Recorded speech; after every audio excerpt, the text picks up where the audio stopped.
رسالة نوجهها لأختنا المسلمة التي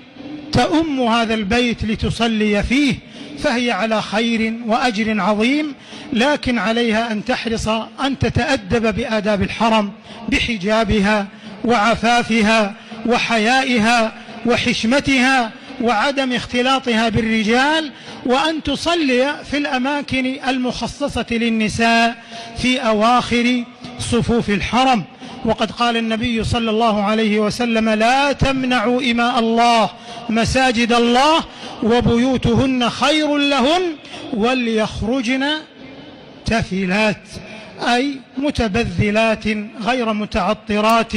ولا متبرجات بزينة، لأنها تريد العبادة وتريد أن تؤدي الطاعة على ما شرع الله سبحانه وتعالى وسن رسوله صلى الله عليه وسلم.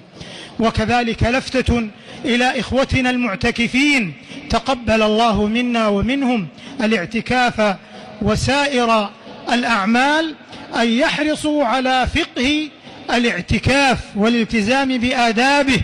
وأن يشغلوا أنفسهم بطاعة الله عز وجل، ولا ينشغلوا بالهواتف المحمولة أو التصوير أو إشغال المصلين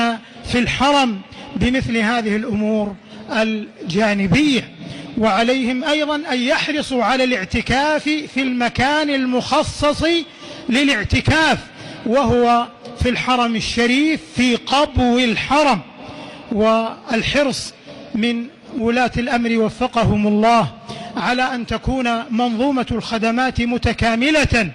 لقاصد الحرم الشريف، فجزى الله ولاة أمرنا خير الجزاء. وإننا لنرفع لخادم الحرمين الشريفين وسمو ولي عهده الأمين وللمسلمين جميعا التهنئة مضمخة